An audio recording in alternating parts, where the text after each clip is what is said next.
There you go. Angel Hearts gets it done. That's another grade 1. And that one's at a mile. And the game's like, oh, he should have been running this. He goes 9 to 14. I tell you to suck it. If I want him to run a mile, he's going to run a mile because I know he can do it. Because I have faith and confidence in my horses. Wow. What a thought. Glam Queen, she's up here to close out this 5-race calendar for the China Cup. Same track, same event, same day, actually. She's the second favorite behind Laughing Hawk. So we got to chase Laughing Hawk, which is never an easy thing to do, no matter who you're riding on. So, Dynamite Wildcat in here. Number 3. Corolla number 5. Storming Attack number 6. So yeah, pretty competitive field. I feel like I just gave Dynamite Wildcat a new name. Like, Dynamite Wildcat. Actually, Dynamite. I might keep that name for a horse. And when I say that, I mean, like, it might be a nickname or a moniker, maybe, of a horse that decide to name in the future. Because saying that would actually annoy me, you know what I mean? So I wouldn't do it to myself. But I like to play on words, so I would want to get that, you know, into the name in some way, just without having to actually say it. Anyways, Lamb Queen, you see her. She's stacked. She's strong. Just to run down her record for you. She's got 3 greatest stakes races at, she's got 3 grade 3 wins. Let me just say it that way. She's got 2 grade 2 wins at that level. And then she has 2 grade 1 wins at the 10 furlong distance and a 12 furlong. This is 10. This will be her 3rd. I think we're working on that mid-champ title. So we still have a ways to go, but you look at her. It says her growth type is fast. She's not a traditional fast growth type horse. She technically peaked just about as she hit 3 years old. Like, that's technically when she was at her strongest. She's 4 years old now, and she still has stats like these, and she's still this strong. Buying Gentle House had a free fear. Yeah, I mean, Glam Queen, she's been awesome, man. If you've been paying attention, I've been trying to get a lot of attention on this gal. She's been a rock star. So let's go ahead and chase Laughing Hawk today and try to get that win. 3rd grade 1 win at 10 furlongs. In front of this huge crowd. She's not bothered at all. She never is. She's ready to rock and roll. Is the wondrous Glam Queen. And I have confidence we can get it done. I really do. Western Tiger still with the record here as he has as many tracks. Do miss that guy. If I saw him in the shop again, I would pick him up just to see what type of breeding we can get out of him with our current mares. Are you kidding? I would love to see Western Tiger back in the shop again. Now, remember, he's one of my first, if not the, I think he's the 2nd or 3rd horse I entered into the Hall of Fame on this file ever. Because I think Desert Diver was like my official first Hall of Fame horse. So, yeah, like Western Tiger, dude. You know, like I'm on what, we're on year 42 now, finally, because the Dream Cup is back, Dream Series. So we're on year 42, or no, we're on year 41, but we're about to be, I think, year 42 next year. Anyways, I'm saying that to say that, yeah, like it's 41, like, I mean, I'm going to say at least 30 plus years of not having Western Tiger in our stables. Think about all the pedigrees and generations of horses that have come through HRG stables in 30 years of me playing the in-game season modes, man. 30 in-game season modes, roughly. 30, 35, somewhere in that range. Maybe a lower 20 number or a higher 20 number, like 28. But no less than 28. Western Tiger hasn't been around, so if I see him, I would love to pick him up. Because we have really, really good brood mares now. So I think we got some of our best horses from him, and he's still in a lot of pedigrees of some of our best horses today.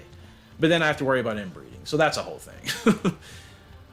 Okay, we're coasting here with the Queen. We're coasting here with the Queen. We're coasting here with the Queen. Now we're gonna go. We're coasting. We're coasting with Glam Queen because that's what we do. That's what she does. I don't have to give her the whip once because this field is done. The 8 is going to try to close on us at the end. Too little, too late. I don't have to do it. Glam Queen does it all. She nails the China Cup. Dialed in.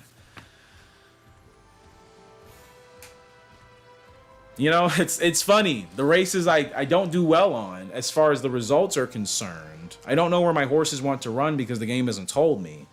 Then I have proven horses with proven track records of proven success at proven leg types and positions. You have 2 back-to-back grade 1 wins from the stablemates of the same year, born at the same time, Angel Hearts and Glam Queen, they have been going neck and neck, winning races, trading, essentially since they've hit the track as 2-year-olds. It's very similar to Cleopatra and Galaxy Star, for those of you that remember how those two that we just recently retired, within the last 10 years, how they were. I mean, gosh, I still can't say who was better between the two, because I think they both achieved equally the same amount, just in different ways. You know what I mean? They both could run long. They both could, pop in a surprise win at a mile. They were just great. Glam Queen and Angel Hearts, they're kind of showing you the same thing. They both win races that the betting public said, oh, not quite. And it's like, I told you before, both races, I have confidence we can get it done. And we do.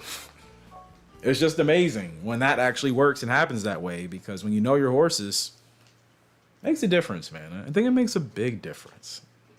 I can't express that enough. I don't think just being good at the game and just hopping on any horse is the point. I think you have to be dialed in with the horse that you're running with. No, right? You got to really understand how the horse works. And that's different for everybody, That's why even in sports, if you like sports of any type, like trainers or jockeys or players or whatever, they'll work with different people in that sport, right? Sometimes different connections need different personnel involved. That's real life.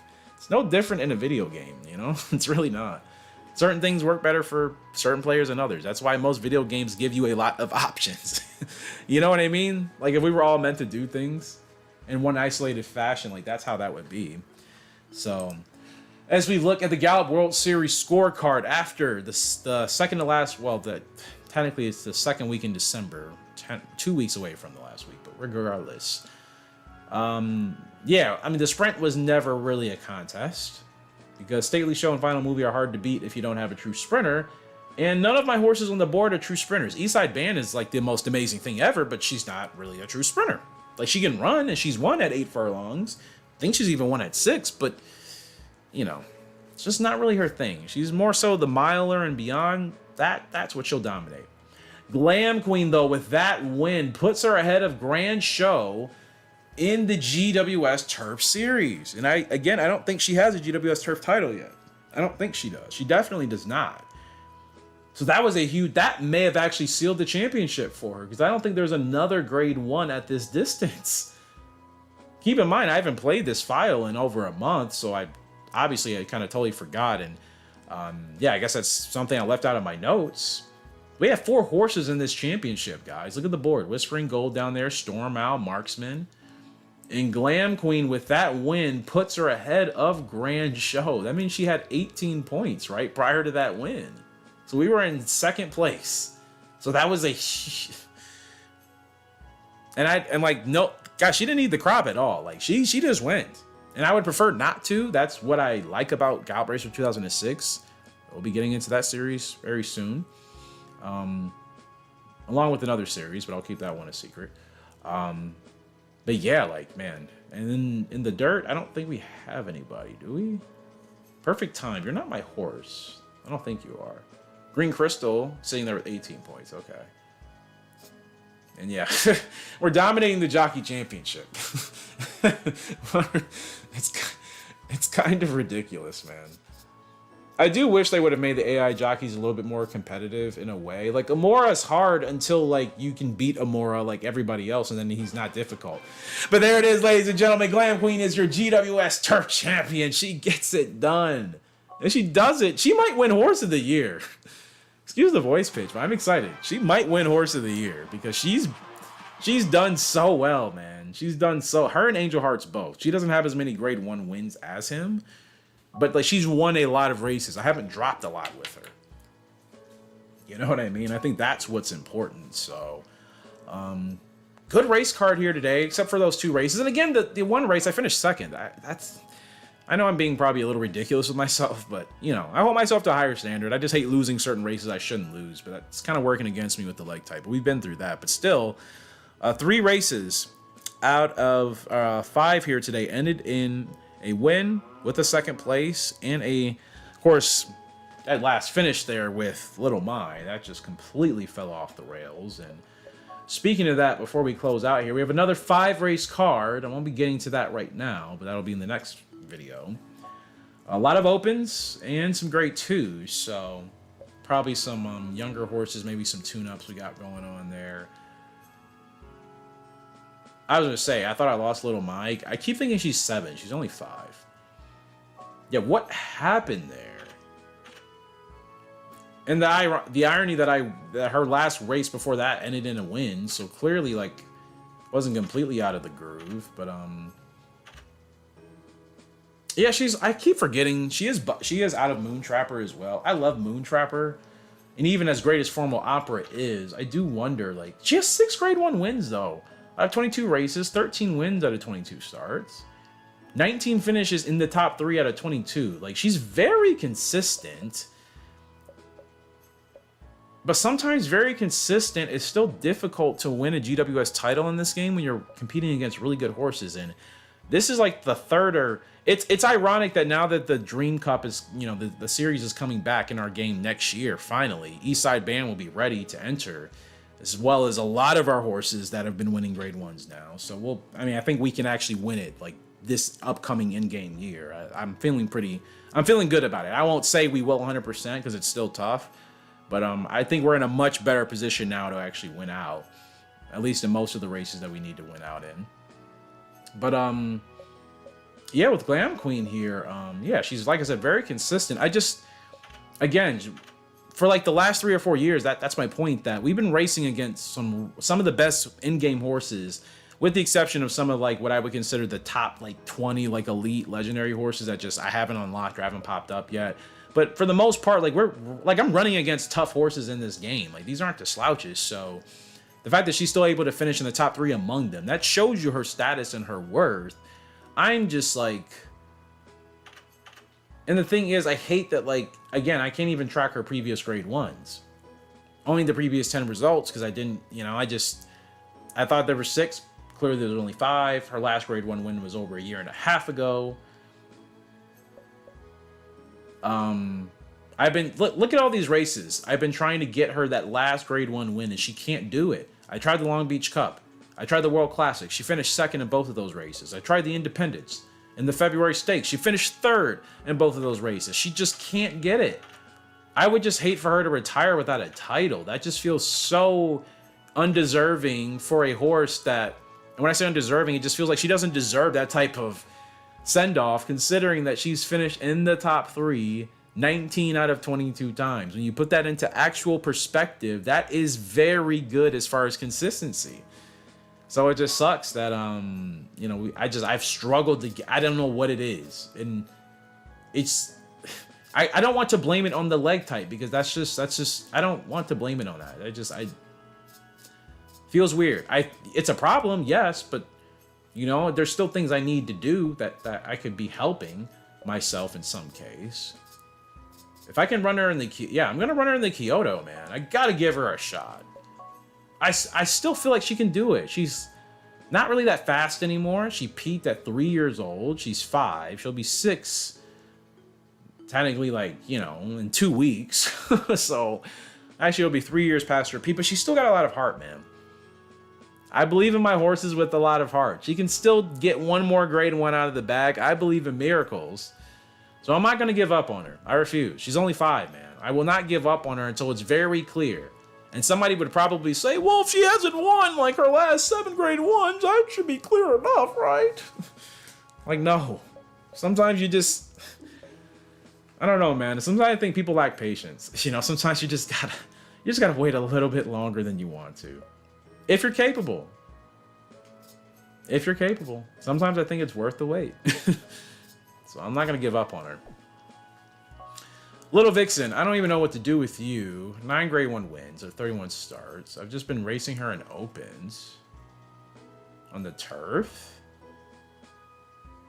Yeah, because I suppose if they give us like a 14th finishing result, then I don't have any pressure. Huh. They really don't think she's good enough to even win opens now. That's kind of crazy. I mean, yeah, her stamina at 44 is awful. And power at 45 is bad enough. And temper at 45 is also bad. And toughness at 40. Wow. We won 9 grade 1s with Little Vixen, huh? And I love Little Vixen. Those 40s look really bad now that she's dropped like 20 stats. Thank goodness she's done winning competitive grade 1s, and I think she's definitely a. You have a title. I know you have one. Yes, you are a GWS Sprint champion. Like, I'm not crazy about that one. I know you have a title. You've earned it. You've earned it 100%. I think I'm retiring her next year, so I'm not going to put her in a race until, like, she tells me, like, oh, I'm angry, I want to race. So, like, okay, I guess the end of March. Yeah, her stamina stinks, so I got to put her in a sprint. 8 furlongs is the closest thing to a sprint in March. Ooh, impost. Well, that should give us over odds goal if I have to race her if for some odd reason I can't retire her. Which means, like, we'll definitely lose the race because we'll be carrying a whole bunch of weight. It's unrealistic, but it's just so I don't lose the horse because, again, Gallop Racer is stupid with that. So keep that in mind. We have to make those audibles, if you will. All right, so let's just get these horses into races. Angel Hearts. My boy, big win there. Big win in Hong Kong. They said you were going to finish 12th. I said, you guys are crazy. Oh, in the last race, they said you were supposed to finish 11th, and you finished 4th, running 12 furlongs. Yeah, he's got 9 grade 1 wins out of 16 starts. 13 wins out of 16 races. Yeah, Angel Hearts is pretty darn good. 12 out of... Alright, I'm not even going to go there. Not even going to go there. What is that? I mean, that was my phone, obviously, but it's interesting. Oh, yeah, so we're wrapping this up here. At Angel Hearts, I don't really know. Grade 2? You're carrying an impost. Okay, well, I just want to put you in a race where you have healthy weight. Handicap a little bit at 122. You're GWS ready this year, aren't you, bud? Can he run on the dirt? No. No. Strictly turf. Okay. So, let's see if we can get you. I do think... You know, am I trying to stack races with him, or am I, you know, like... You know, here's the deal. I think the grade 3 is still a good tune-up. I'm always nervous about running my really good horses in lower graded stakes races when they're on a roll, because I just don't want to mess up their momentum. You know what I mean? It's a weird thing for me. I don't know if it matters or not. Call me superstitious. I don't care. He's been winning grade 1s. He's been doing well in grade 1s. I think I can give him a 3-month layoff to get ready to compete in one of the most competitive races on the calendar in the beginning of the year. For the entire year, period. These 4 races in Dubai, you know what the races are in real life. They're always going to bring some of the best horses in the world. Should we run you in the Heaven Stakes or the Climax? The stamina tells me...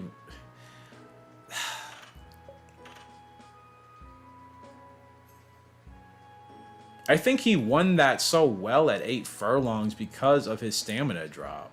I'm just nervous about running him. If his stamina was higher, I'd feel comfortable running him at 12. I know that's what he's supposed to do, but with 59 stamina, his staying is only 69. His speed is 70. Like, he's not keeping his speed for very long. Not like he was in his prime, so apologize for that. Yeah, I'm just gonna go ahead and throw him in the Heaven Stakes. It's a, yeah. It's 8.8. It's as close to 9 as anything furlong, so that's okay. Glam Queen, that's your 5th grade 1? Yes, it is, ma'am. 11 wins out of 14 starts. 5 of those are grade 1s. 2 back-to-back grade 1 wins. She won in Paris before the win in Hong Kong. Glam Queen is the queen. She is. And I can run her as a closer, too. That's crazy. And they still haven't told me her max distance because I haven't really pushed her. I haven't pushed her beyond 12. If I can find you... Okay, they want you to run the 12.5. Maybe that'll tell us your actual full length distance. I'm okay with that. Big Friday. Drop the win with you, bud. They still haven't told me your leg type. I am going to have to do some offline training, if I could even get that out properly. They want you in a grade 3, that's fine. I don't really care. We need to make sure we get you on a winning path because I think you are personally too good to not be winning every race. Gentle House and Butterfly Effect. Yeah, those 2 races I dropped should be the last 2 races I dropped for a while. I got to get really dialed in with that guy. And you made me promises. Yeah, easy win there for her. They said she was supposed to finish 7th. So congratulations to her on that. Bad power rating. That's okay, but... I'm not worried. We know that she's a procedure. That always helps. No, they're open with 3-year-old fillies. We're still tuning up with her. She won't be at her peak probably till she's a little bit more into her 3-year-old season. So statistically, she'll be mid-range, you know, kind of like that mediocre type of horse where maybe she gets a little bit less of the best traits of Gentle House. Unless she has monster speed and heart and something I don't know about, she could. I don't know if I feel it yet since she's still growing, but there's always potential. So that's going to do it today. Hopefully you guys have enjoyed. I feel like I haven't actually uploaded one of these longer type of episodes in quite a bit of time.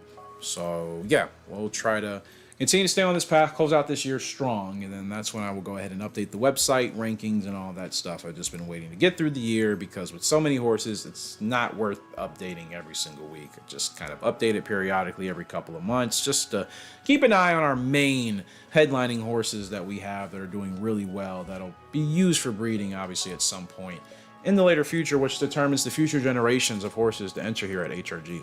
So I appreciate you all. Hope you're doing well. And until next time, HRG signing out. I'll be all the great and fantastic day. I'll see you later. And goodbye.